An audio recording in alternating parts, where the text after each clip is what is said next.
गुरुदेव। जय गुरुदेव किसका प्रभु का। जय गुरुदेव किसका प्रभु का। प्रभु का पावन नाम। जय गुरुदेव। प्रभु का पावन नाम। जय गुरुदेव। जय गुरुदेव।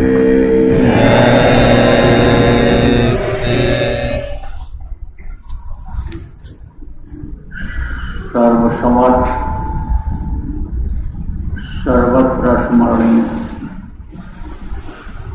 परम पूज्य गुरु जी महाराज, उपस्थित सभी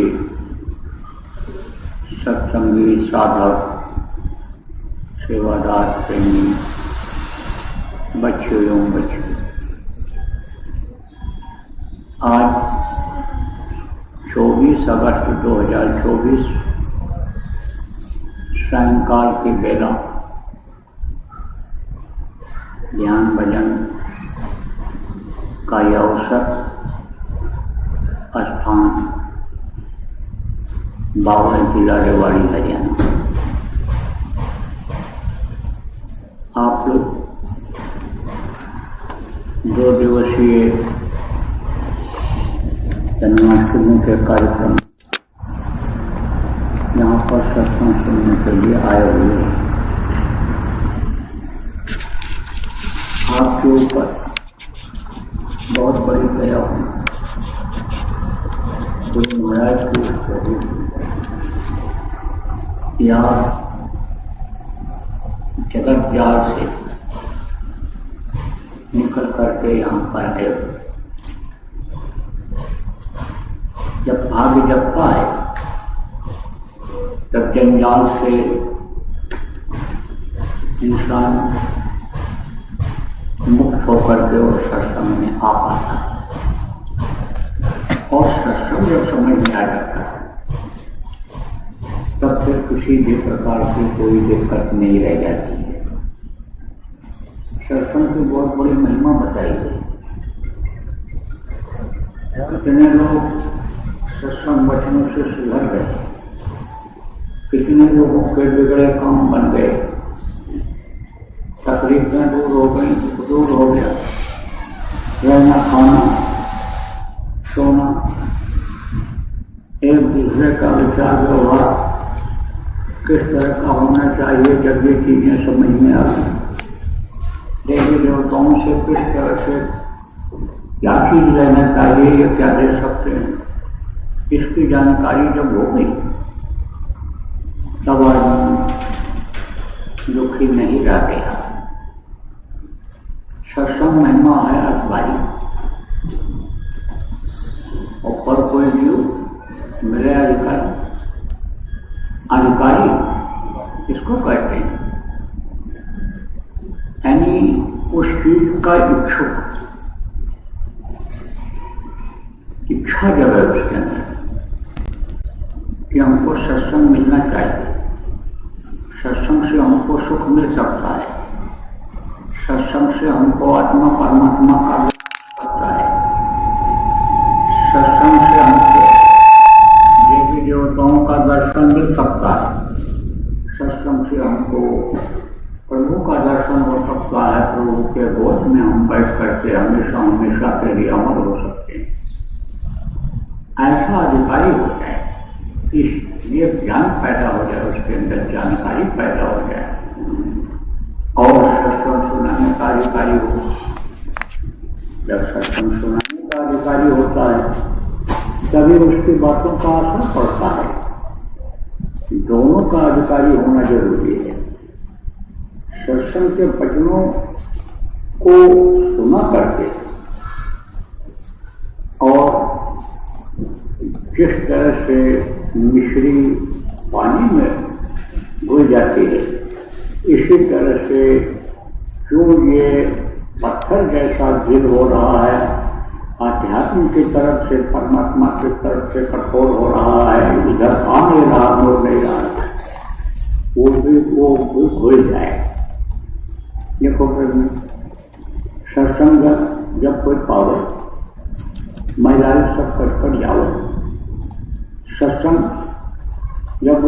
मिला, गंदगी साफ हुई। सत्संग जल किसको कहते हैं? जैसे कोई खेत है आपका अनाज का, अब उसमें आप जल प्रवाहित कर देते हो, सिंचाई कर देते हो, तो उसमें दाने पड़ जाते हैं, अन्न पैदा हो जाता है, खाते हो, शरीर को सुख मिलता है। तो इस तरह का ज्ञान तो बहुत लोग दे देते हैं। जैसे कोई खेती करना चाहता है, खेती करना नहीं चाहता, खेती करना जानता नहीं है, और किसी से पूछा तो उसने बता दिया किस तरह से खेती करो, पैदावार अच्छी हो, कोई आमदनी हो जाएगी तुमको, इसी से तुम घर घर बना सकते हो, कपड़ा भी खरीद सकते हो और अपना पेट पाल सकते हो, इस तरह खेती करो। तो इसको वो बता देंगे। अब मान लीजिए खेती में जरूरत है किसी चीज की, जैसे आजकल खाद पानी लोग लगाते हैं, खाद पानी की जरूरत है, किसी को नहीं मालूम है भाई चार पानी लगाओगे तभी फसल अच्छी होगी, दाने मजबूत होंगे, पौधा बढ़ेगा। इसकी जानकारी नहीं है तो एक पानी लगा दिया तो कम पैदा होगा, और कम पैदा होगा तो खेती करने से केवल उसका पेट बढ़ेगा, कपड़ा फिर वो ठीक से नहीं पहन सकता है, घर नहीं बना सकता है, घूम टहल नहीं सकता है उससे कमाई से। लेकिन कोई ऐसा मिल गया जिसने कहा कि भाई ये फल की खेती करो, साग सब्जी उगाओ तो महंगा बिकता है, या अनाज महंगा बिकता है, इसको उगाओ, इस तरह सिंचाई करो, तो उसको ज़्यादा लाभ मिलने लग जाता है। तो ऐसे तो जगह जगह पर लोग प्रवचन करते रहते हैं, सत्संग सुनाते रहते हैं, लेकिन उसका प्रभाव क्या पड़ता है? ठीक उसी तरह से पड़ता है कि जैसे कोई खेती करना सीख जाए, लेकिन आमदनी ज़्यादा उसमें न कर पावे। ऐसे ही समझो आपकी सत्संग का असर तो पड़ता है। मोटे तौर से आपको बताऊं कि पूरा फल इसलिए नहीं मिलता है कि जैसे पत्थर को पानी में डाल दो तो पत्थर पानी में भीगा रहेगा, पानी पत्थर को घोला नहीं पाएगा। लेकिन चीनी, बतासा, ये इलायची दाना, रेवड़ी जिसको कहते हो, इसको डाल दो पानी में तो पानी इसको घोल देगा। ये अधिकारी का मतलब क्या हुआ?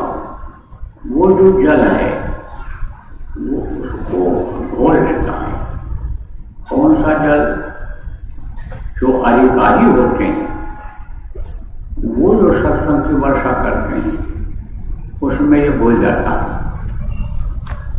कठोर से कठोर हटने वाला आदमी, पत्थर जैसा दिल वाला आदमी भी जब बराबर सत्संग सुनता रहा तो सत्संग वचनों का प्रभाव पड़ा, और जब प्रभाव पड़ा तब जगत जाल से धीरे धीरे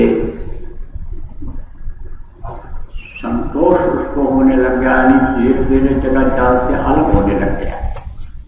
अब जगत जाल किसको कहते हैं? जगत जाल में देखो, जगत जाल कहाँ से उत्पन्न होता है? कहते हैं पहला अनुसंधो की जाल जगह जाल है। कई तरह के जाल हैं, सज्जन जाल है, इंद्रिय जाल है, और आप समझो माया का जाल है, काल का जाल है, ये सब जाल है। इन लोगों ने सब जाल बिछा रखा है, और जाल में जब कोई फंस जाता है तो जल्दी निकल पाना मुश्किल होता है। जैसे मछली जाल में फंस जाती है, जैसे आप समझो कि पक्षी जाल में फंस जाते हैं, तो पंजर जाल में फंस जाता है। वो बोल रहे हैं पंजर पकड़ने वाले क्या करते हैं? पतले मुँह का घड़ा बनाते हैं और उसमें चलना डाल देते हैं कि घेर दिया, जहाँ बंदर रहता है वहीं पर खड़ा कर करके लेते हैं बंदर और फिर हट जाते हैं।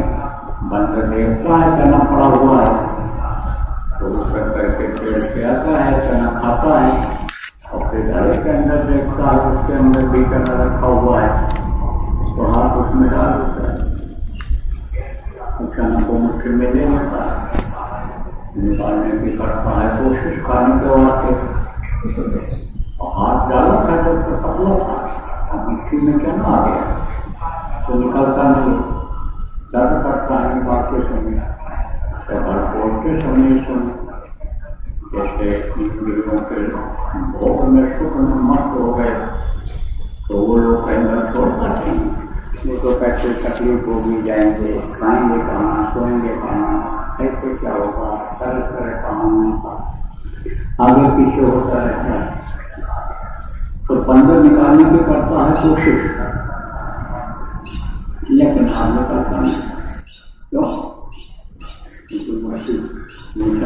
अचानक छोड़ दे बाहर निकला तो जो शिकारी होता है, बंदर पकड़ने वाला होता है, जाल को डाल देता है, जाल डाल दिया तो बंदर पकड़ने आ गया। ऐसे ही ये जाल है,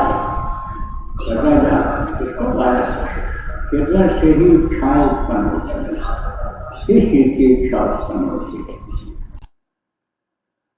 अच्छा खाने की, अच्छा पहनने की, अच्छा घर बनाने की, अच्छा जेवर गहना पहनने की, यानी मान सम्मान इज्जत ज़्यादा से ज़्यादा मिले, इसकी इच्छा पैदा होती है। और इस इच्छा की कोई सीमा नहीं है, यह कहा नहीं जा सकता है कि 2 ही 4 आना इच्छा रह जाएगी, 8 आना, 10 आना, 12 आना, 16 आना भी इच्छा बढ़ जाती है, आदमी की इच्छा बढ़ती चली जाती है। कहा गया इच्छाएं अनंत हैं। अनंत का मतलब क्या होता है? जिसका कोई अंत न हो। मोटे तौर से आपको बताऊं, जिसके पास लाख है कहता करोड़ हो जाए, करोड़ है जिसके पास कहता अरब खरब हो जाए, अरब खरब जिसके पास है कहता कुबेर भगवान का खजाना हम ही को मिल जाए। तो इच्छाएं अनंत हैं और उन इच्छाओं की पूर्ति के लिए आदमी तरह तरह का उपाय करता है।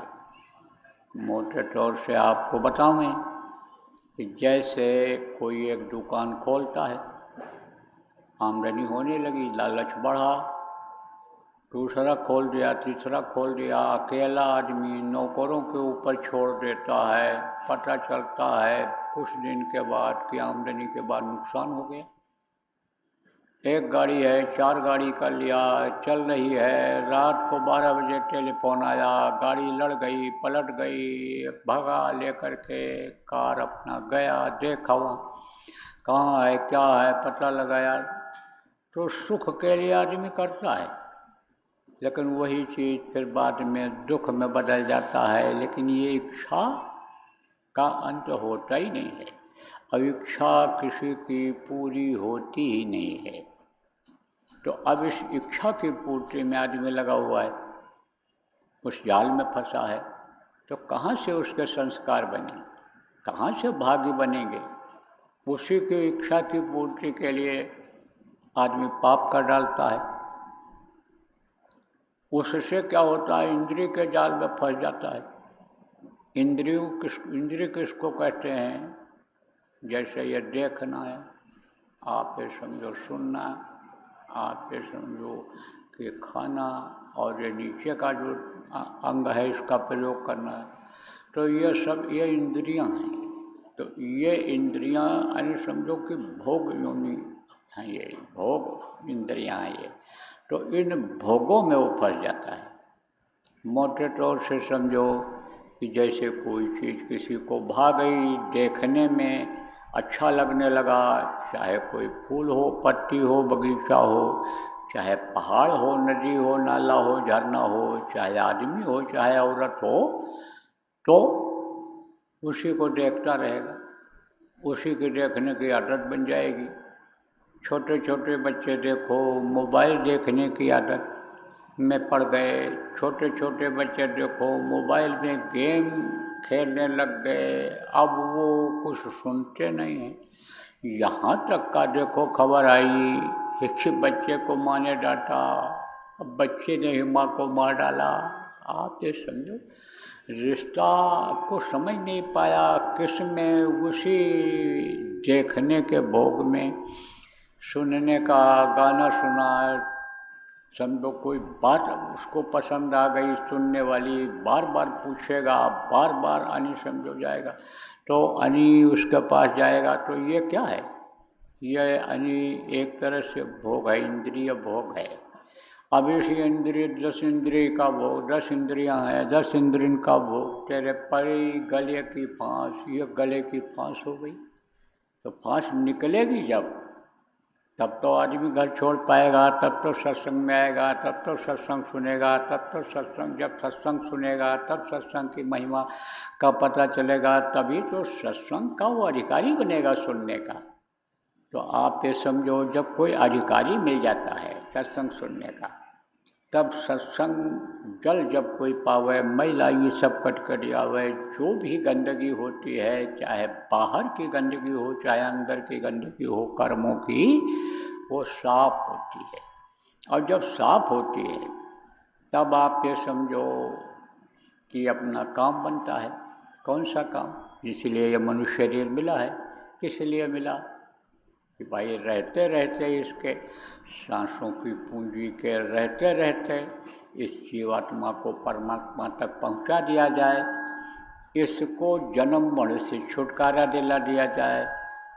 इसलिए मनुष्य शरीर मिला कि मौत के समय जो पीड़ा होती है, सहजो मौत के समय पीड़ा उठे अपार, बिच्छू 60,000 जो डंक मारे एक सार, जैसे 60,000 बिच्छू डंक मारती हैं, एक साथ दर्द होता है बदन में, ऐसे ही मरते समय दर्द होता है।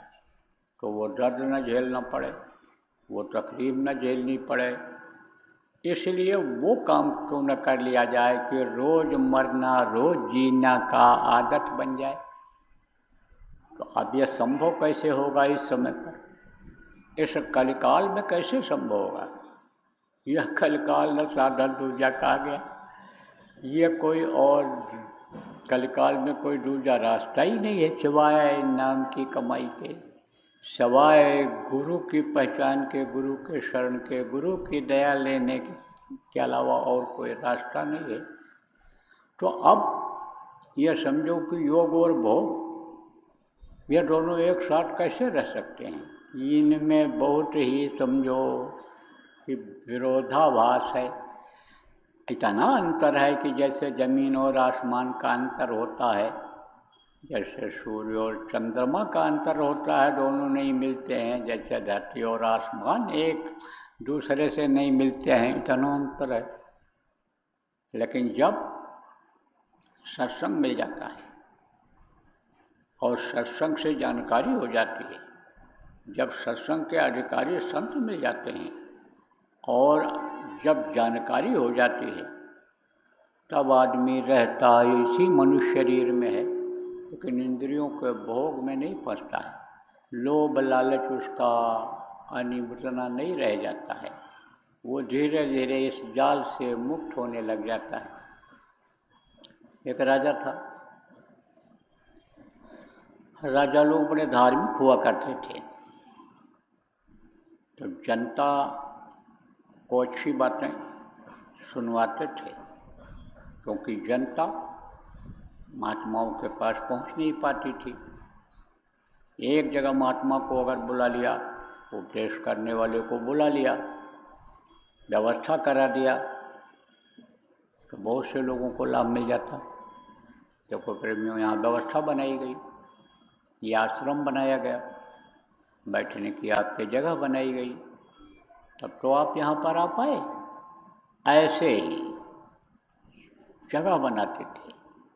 आज भी देखो सत्संग भवन बनता है, यहाँ सत्संग होता रहता है, लोग आते रहते हैं। तो उस समय पर इसी तरह की व्यवस्था राजा लोग करते थे, प्रजा को सिखाने के लिए, बताने के लिए, समझाने के लिए कि किस तरह से तुम सुखी रहोगे। यह आपका बहुत बड़ा जेल है, जिसमें वो स्वतंत्रता संग्राम सेनानी बड़े बड़े लोग वहाँ बंद थे। तो एक समय ऐसा था, आया था, इमरजेंसी आई थी, उसमें गुरु महाराज को भी जाना पड़ा था। हम लोग भी उसमें जेल गए थे। तो जेल के बारे में तो मालूम था, जेल में कैसे क्या रहता।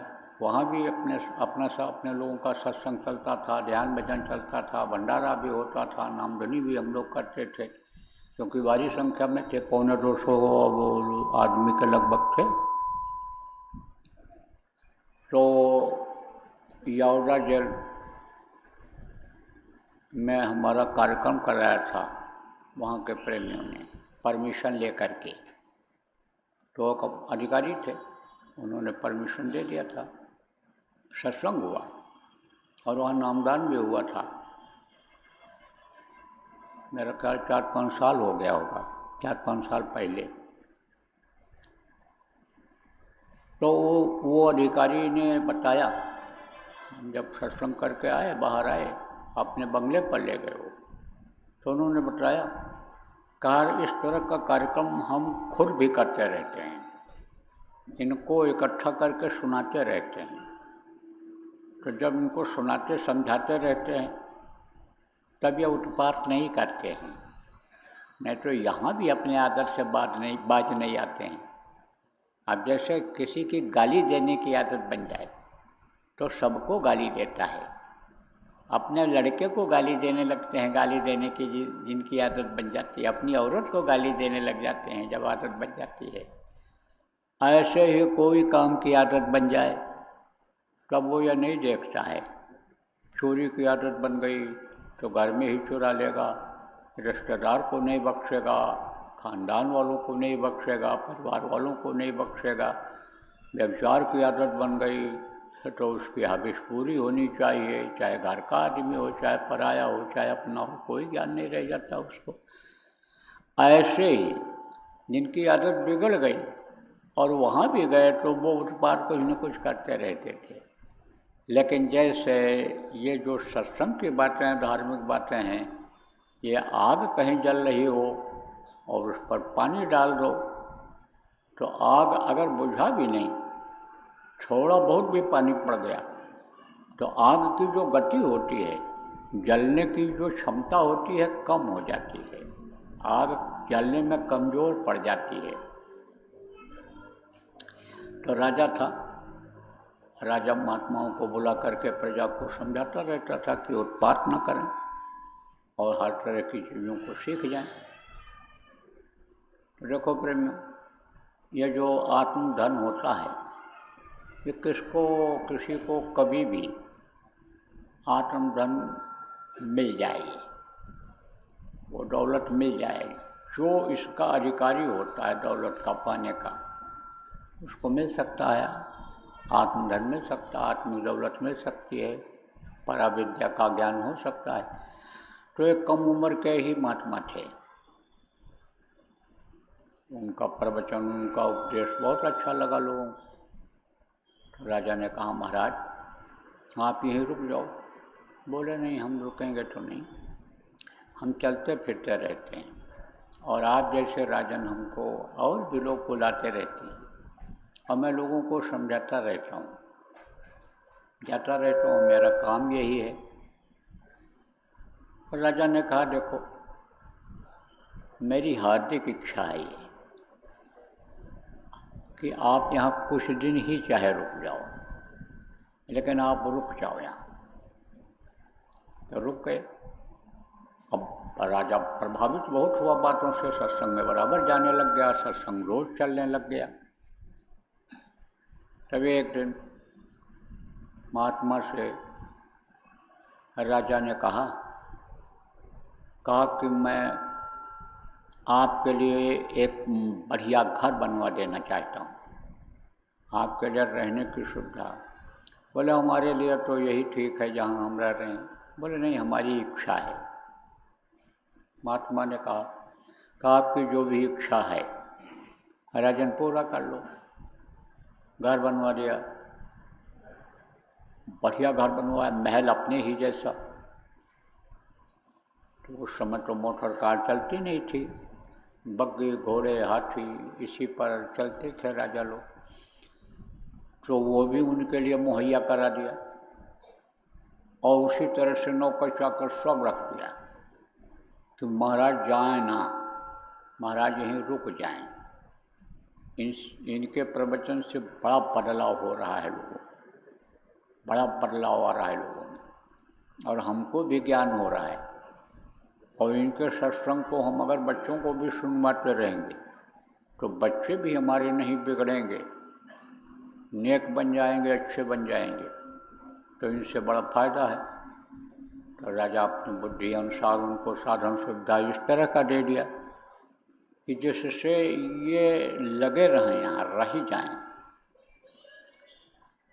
तो ये राजा जब कहीं जाए तो महात्मा को भी ले जाए घुमाने, दोनों बग्घी पर जाएं, जैसे राजा की बग्घी ऐसे उनकी बग्घी, जैसे हाथी पर ले करके जाएं, घोड़ा से जाएं तो वो भी उसी तरह से जाएं। तो एक दिन जंगल की तरफ गए हुए थे, तो उतरे घोड़े पर से, तब राजा बोले पंडित जी से, महात्मा जी से, कि अब देखो हमारे और आप में क्या अंतर रह गया।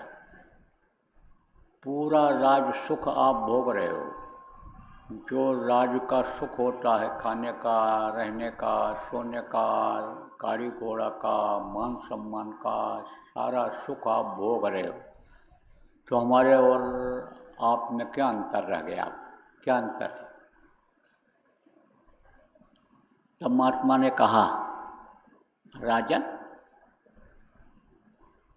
हमारे और तुम्हारे में अंतर है, बहुत अंतर है। देख राजा, अब मैं सब छोड़ करके जा रहा हूँ, और चल मेरे साथ, चल मैं सब छोड़ के जा रहा हूँ, चल आओ राजा आओ। पकड़ा हाथ और खींचा, राजा हाथ छुड़ा दिया और उसी जंगल में महात्मा गए और फिर कभी भी वहाँ वापस नहीं लौटे। और कहा देख यही अंतर है हमारे और तुम्हारे में, हमारे और तुम्हारे में ही अंतर है। तुम राज सुख को नहीं छोड़ सकते हो, तुम्हारी इंद्रियां मन राज सुख में लग गया, और हम राज सुख को भोगते हुए भी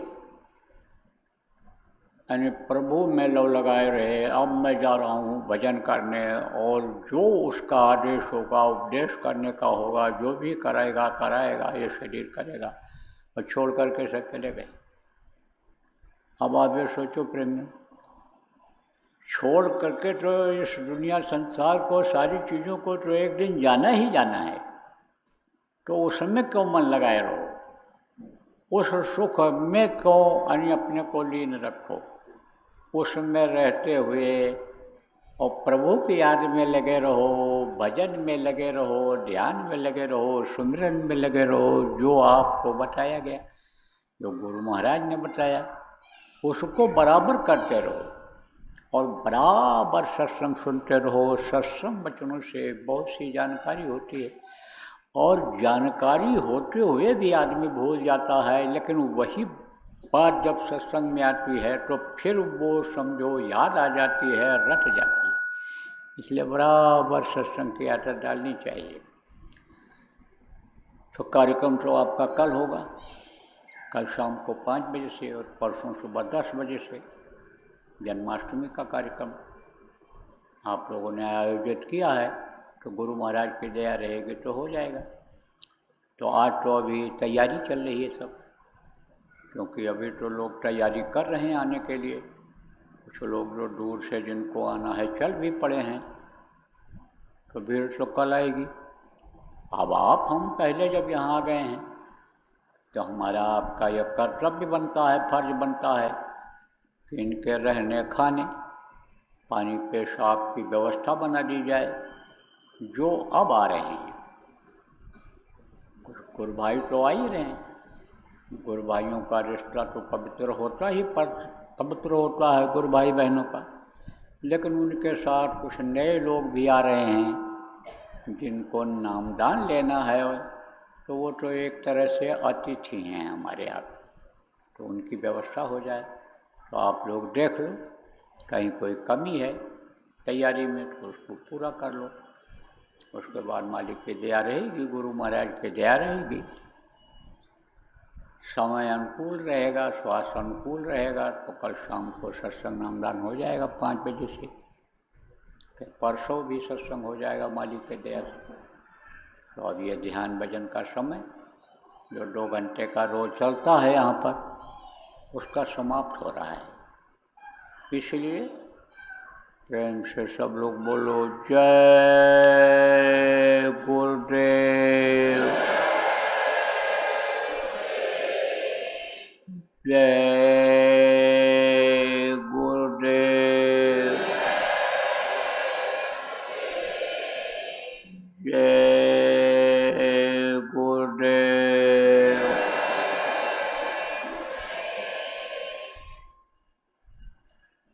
यो बिनती गुरुदेव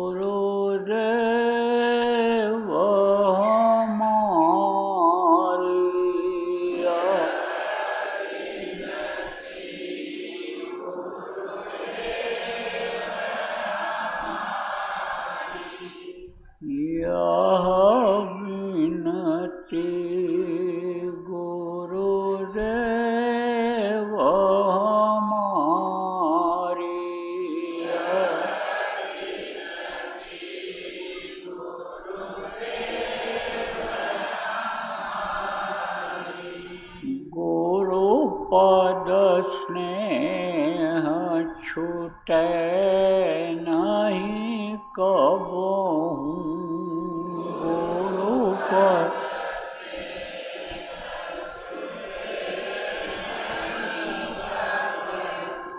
भाव छूटे संसारी,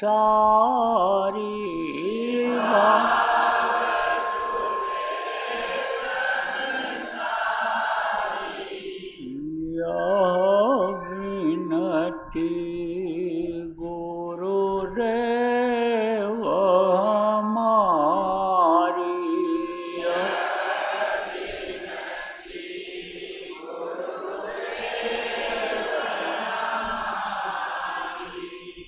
नित नव प्रेम जगै तुम्हारे प्रति, नित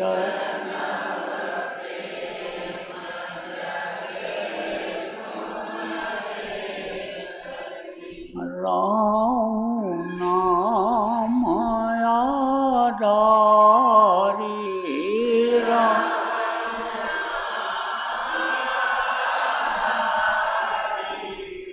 यह विनती गुरुदेव हमारी।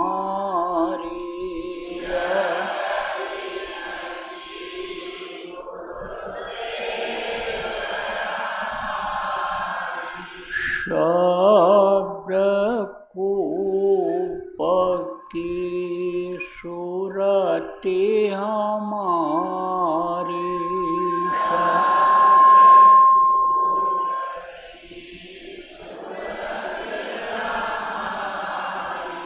बनी रहे पनिहारी,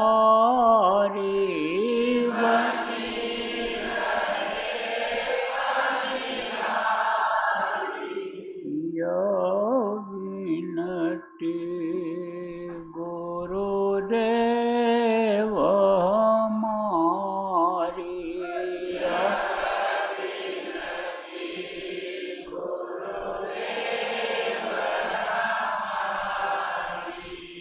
सहस कमल दल छिन्न में उतरे,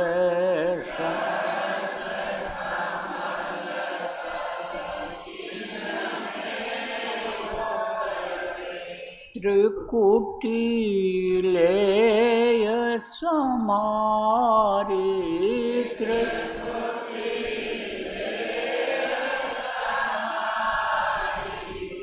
यह विनती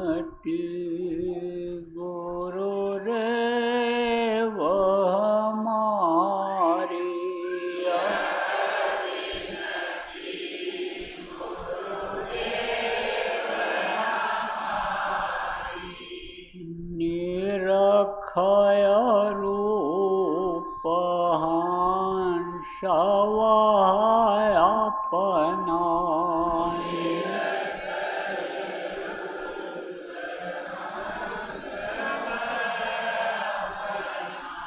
खोले द्वार के वाणी खो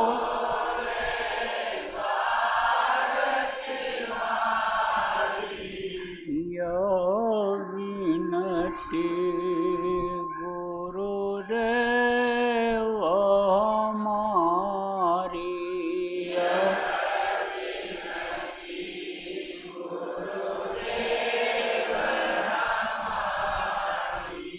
गुफा पार सतनाम समाये।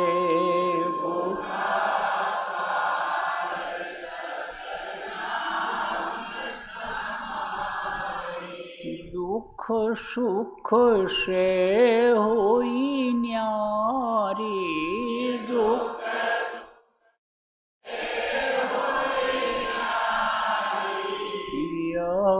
विनती गुरुदेव हमारी।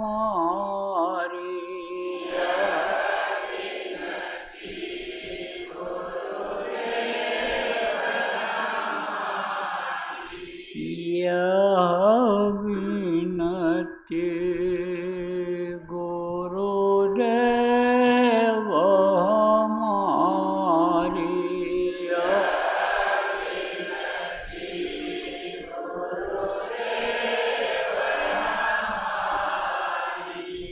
जय गुरुदेव। जय गुरुदेव। जय गुरुदेव। जय गुरुदेव। जय जय गुरुदेव।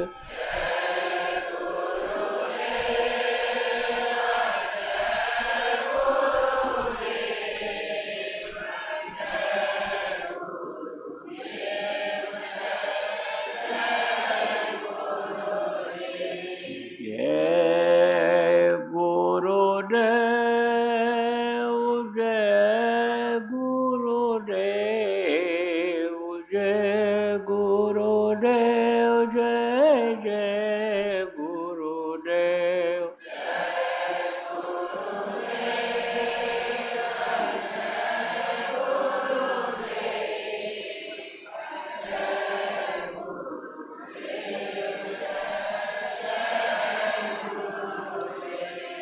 जय गुरुदेव। जय गुरुदेव।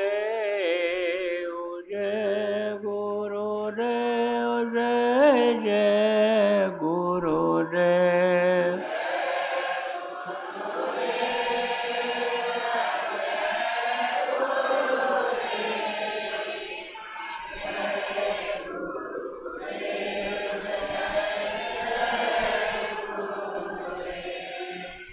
जय